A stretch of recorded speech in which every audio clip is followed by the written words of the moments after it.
아멘.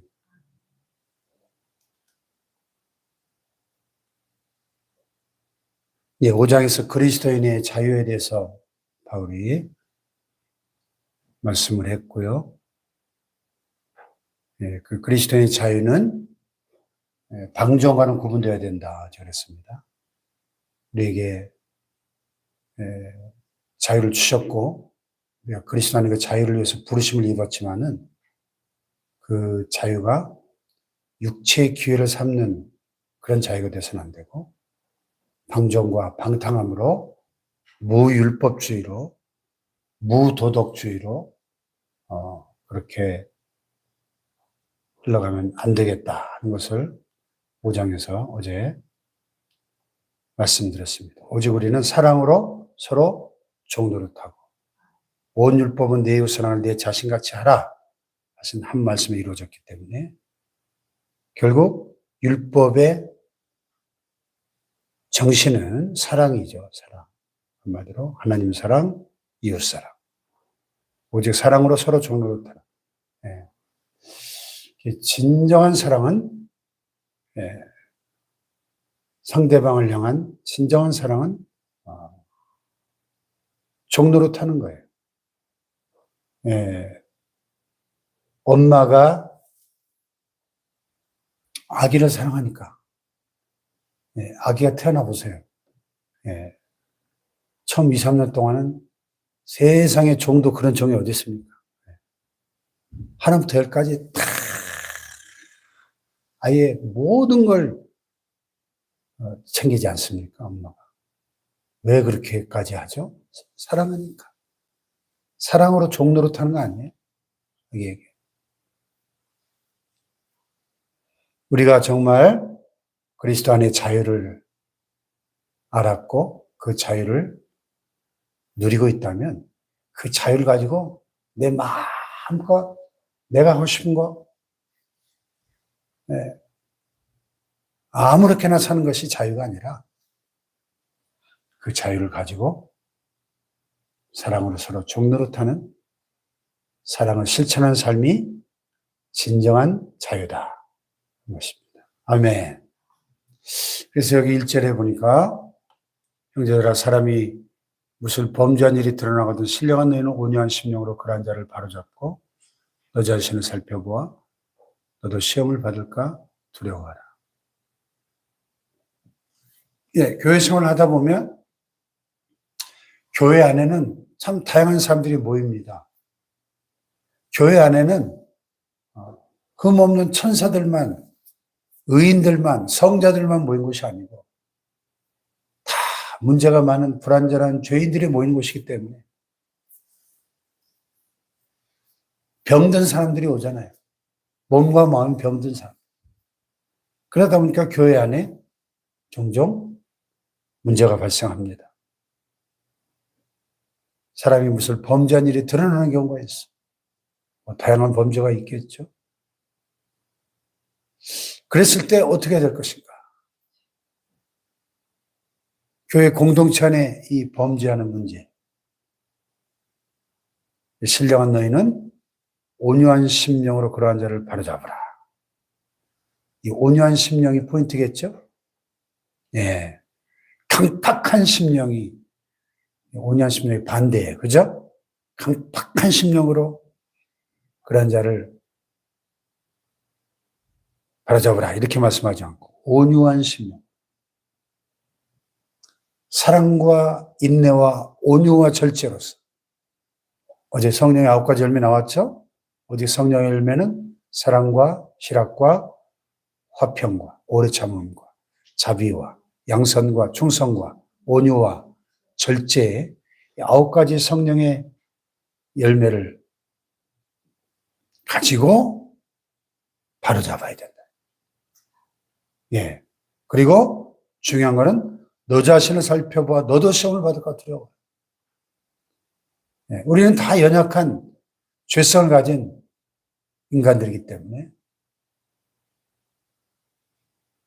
우리 주변에 범죄하고 넘어지는 사람들 볼 때 우리는 쉽게 비난하고 정죄하지만 사실은 나도 얼마든지 그 사람이 처했던 그런 상황과 그런 조건에 처해지면 똑같이 넘어질 가능성이 내 안에 늘 상존하고 있다는 것을 잊지 말아야 된다는 거예요.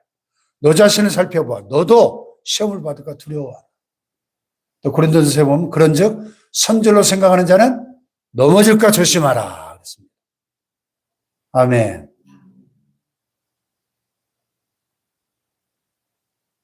예. 제가 미국 달라스 신학교에 석사과정 공부하고 있을 때 그 신학교 안에도 그 세계적인 최고 명문 신학교 안에도 어떤 유명한 여자 교수가 스캔들로 하루아침에 낙마하는 그런 일이 벌어졌어요. 그때 뭐 학교가 발칵 뒤집혔죠. 네. 그때 총장님이 나와 설교하면서 그 말씀을 하더라고요. 그런즉 선절로 생각하는 자는 넘어질까 조심하라. 예. 우리가 다른 사람의 범죄나 잘못에 대해서는 아주 엄격하게 날카롭게 지적하고 정죄하고 비난하지만 그러나 정작 자기 자신에 대해서는 굉장히 관용해요, 사람들이. 거꾸로 돼야 되는데 자기 자신에게는 사실은 엄격한 잣대를 들이대고 다른 사람에 대해서는 관용을 베풀어야 되는데 너희 관용을 모든 사람에게 알게 하라 주께서 가까우시니라. 빌립보서에 그랬는데 우리는 거꾸로 나 자신에게서는 굉장히 너그러워요. 얼마나 관용이 그런데 다른 사람에 대해서는 얼마나 엄격한지 몰라요. 사람이. 거꾸로.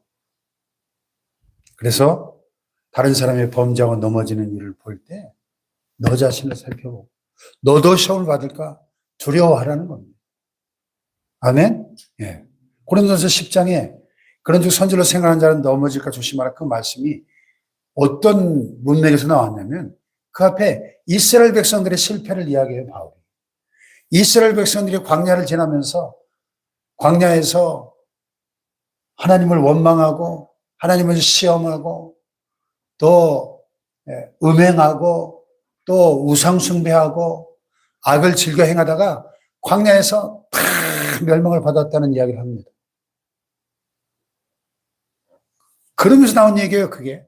그런즉 선줄로 생각하는 자는 넘어질까 조심하라. 너희들이 이스라엘 백성들이 한심하다고 손가락질하느냐? 그 과거 광야를 지나다 이스라엘 백성들이 참 멍텅구리라고 한심하다고 그렇게 비난하느냐? 아니다. 그런즉 선줄로 생각하는 자는 넘어질까 조심하라. 너희들도 얼마든지 그러한 환경에 처하면 성지순례 가보세요. 그 광야라는 그 조건이 그 환경이 얼마나 사실 견디기 힘든 환경이었을까. 2019년 10월에 이스라엘 갔었는데 10월인데도 한낮에는 막 이 선글라스와 모자 없이는 돌아다니기가 힘든 땡볕이에요. 그 중동 지방의 그 한낮에 그 날씨라는 게. 근데 그 시내 광야, 시나이 반도 엄청나죠. 거긴 아직 못 가봤는데 얼마나 더 뜨겁겠습니까? 뭐 나무 그늘 하나 어디 피할 데가 있습니까?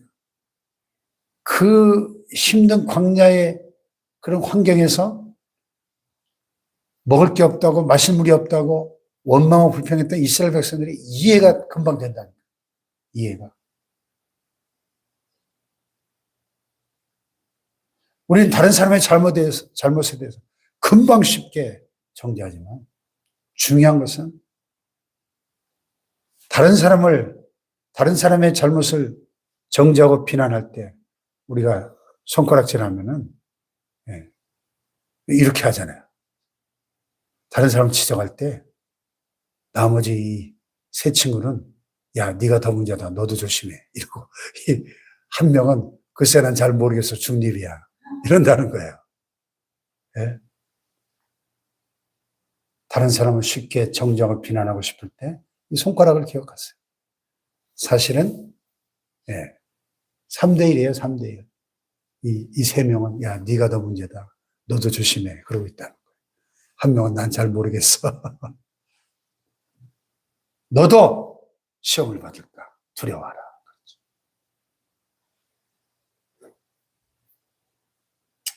너희가 짐을 서로 지라 그리하여 그리스도의 법을 성취하라. 그리스도의 법이 뭐예요? 예수님 십자가에 못 박히시기 전날 밤 최후의 만찬하면서 요한복음 13장에 제자들에게 새 계명을 주셨죠? 새 계명을 너에게 주노니 서로 사랑하라. 내가 너희를 사랑한 것 같이 너희도 서로 사랑하라. 그리스도의 법이 뭐예요? 사랑이에요, 사랑. 서로 사랑하는 거. 서로 사랑.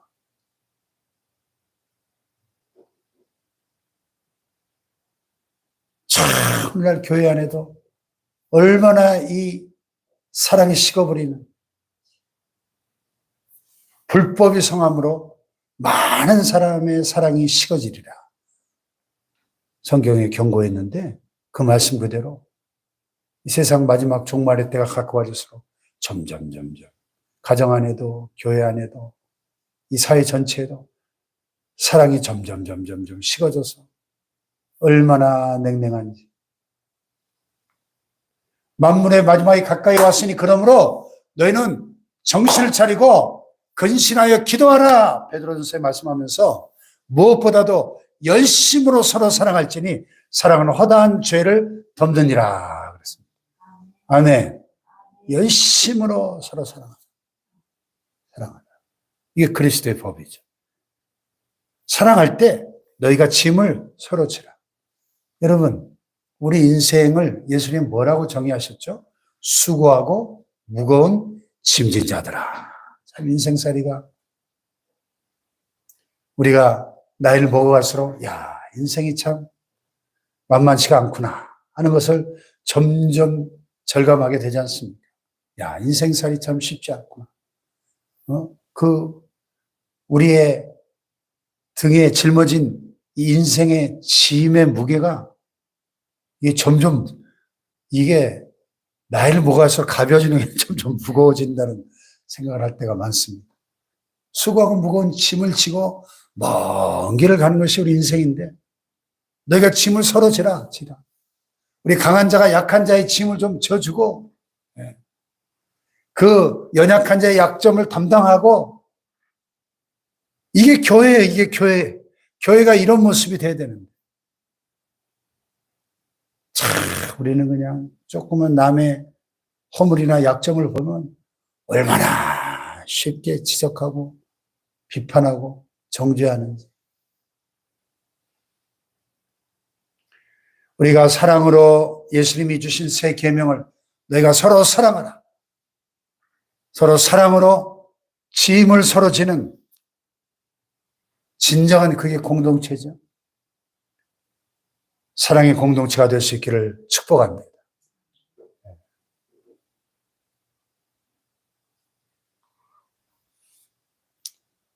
가르침을 받는 자는 말씀을 가르치는 자와 모든 좋은 것을 함께하라.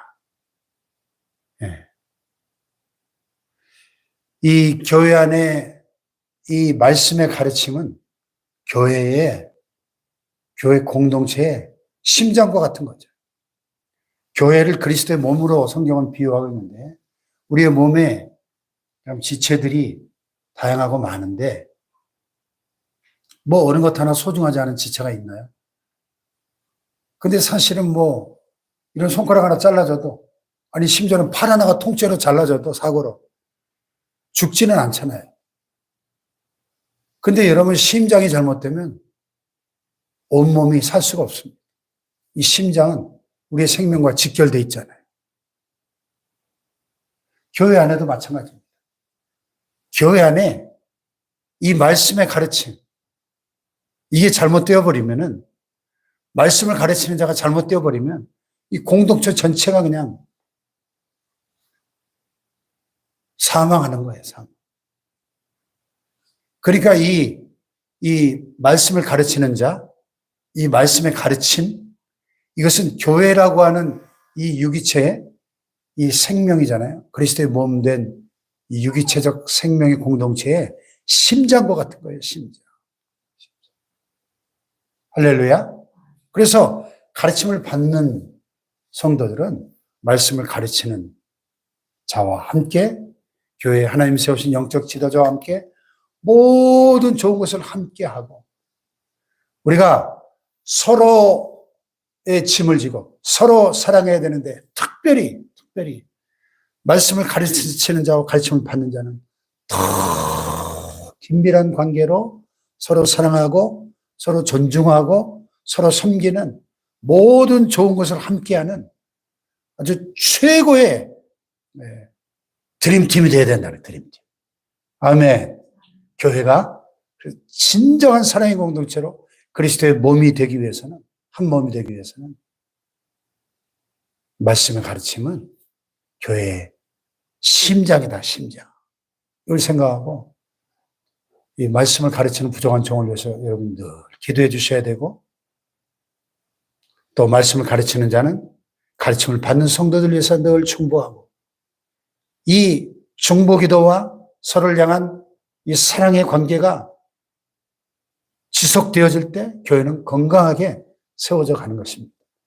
아멘. 이게 무너지니까 교회가 막 공중분해되고 무너져 버리는 거예요. 예. 우리는 선택의 기로에 서 있습니다. 그래서 여기 7절로 9절에서 이 유명한 사람이 무엇으로 심든지 그대로 거두리라는 말씀이 나와요. 제가 이 본문 가지고 참 많이 설교했는데 외부에 이런 설교 부탁받고 나갈 때 많이 들고 가는 본문입니다. 우리 인생을 한마디로 이야기하면 심는 것입니다. 우리 인생을 농사에 비유합니다.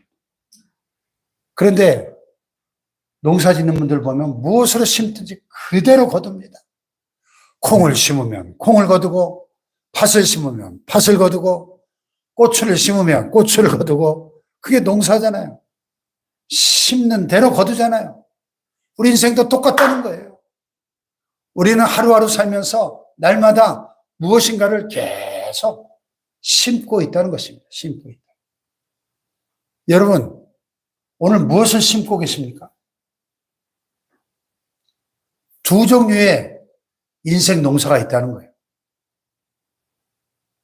8절에 보니까 자기 육체를 위해 심는 자들이 육체, 어제 5장에 나왔던 육체와 성령의 관계를 말씀드렸죠? 육체는 그냥 바디, 우리 몸이 아니에요. 우리 몸 속에, 육신 속에 깃들어 있는 타락한 본성이라고 했어요. 자기의 그 타락한 본성, 그 죄의 욕구를 따라 자기 육체를 위해 심는 자는 육체로부터 썩어질 것을 거둔다는 겁니다. 내 육체와 마음이 이 타락한 육의 본성이 원하는 대로 그것을 행하고 날마다 그것을 심는 사람은 결국 육체로부터 썩어질 것을 거두게 될 것이다. 그러나 성령을 위하여 심는 자, 우리 안에 있는 거룩한 하나님의 영이 우리의 마음을 성전 삼고 우리 안에 먼저 하나님의 나라와 하나님의 의를 구하고 하나님의 영광을 위해서 하나님의 선하시고 기뻐하시고 온전하신 뜻이 무엇인지를 분별하고 그 하나님의 뜻을 위하여 심는 자, 성령으로 심는 자는 성령으로부터 영생을 거두리라. 아멘. 오늘 여러분은 육체를 위하여 심고 있습니까? 성령을 위하여 심고 있습니까? 하는 것입니다. 그 중간이 없다는 거예요, 중간이. 성경은 언제나 흑백이 분명합니다. 회색지대가 없어요. 우리는 육체를 위하여 심는 인생을 살든가 성령을 위하여 심는 인생을 살든가 둘 중 하나라는 것입니다. 여러분 오늘 이 하루도 성령을 위하여 심는 하루가 되기를 주님의 이름으로 축복합니다. 심은 대로 거둘 것입니다. 사람이 무엇으로 심든지 그대로 거두리라. 아멘. 그래서 사랑을 위하여 심고 믿음을 위하여 심고 기도로 심고 봉사로 심고 헌신으로 충성으로 심고 할렐루야.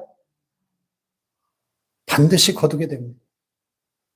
그런데 때가 있어요. 우리가 선을 행하되 낙심하지 말지니 포기하지 않으면 때가 이름에 거두리라. 아멘. 모든 농사에는 파종의 때가 있고 추수의 때가 있잖아요. 제가 뭐 농사를 많이 안 져봐서 모르겠는데 이번에 그 경북 봉화에 가서 밤을 따면서 느낀 게 이 밤도 지난 여름이 얼마나 뜨거웠어요. 얼마나 길고 뜨거웠어요. 그 뜨거운 여름의 땡볕과 그 길고 긴 무더운 여름을 다 견디고 지나고 딱 추석 끝나고 3주 추수한다고 그러더라고요. 밤은. 추석 끝나고 3주. 우리가 그냥 막판에 가서 따고 왔는데 네? 추수할 때가 있어요. 때가. 알밤도. 야, 머리 털라고 처음 해봤는데 참 신기하대요. 그 어떻게 그 나무에서 이런 커다란 그냥 가시가 그냥 예, 잔뜩 가시로 무장돼가지고 왜 하나님 그 가시를 그렇게 뭐 함부로 따가지 말라고 그렇게 했나? 가시로 이거를 막 장대로 막 쳐가지고 떨어뜨려가지고 그거를 이 푹 이거는 쫙 벌어져 있는데 그 안에 얼마나 알밤이 탐스러운지. 때가 이름에 거두리라. 추수의 때가 딱 차니까 그냥 그 엄청난 열매들이 거두게 됩니다. 우리 인생도 똑같습니다. 선을 행하다가 낙심하기 쉬워요. 왜냐하면 금방 열매가 안 나타나니까. 그러나 포기하지 아니하면 때가 이름에 거두리라. 할렐루야. 하나님의 때를 기다리고 인내하며 승리하시기를 축복합니다. 기도하십시다. 주님, 그렇습니다. 우리 인생은 심는 것인데 하나님, 우리가 미움과 증오와 원망과 불신을 심는 것이 아니라 사랑으로 인내와 온유로 심게 하여 주옵소서. 성령을 위하여 심는 자가 되게 하여 주시옵소서.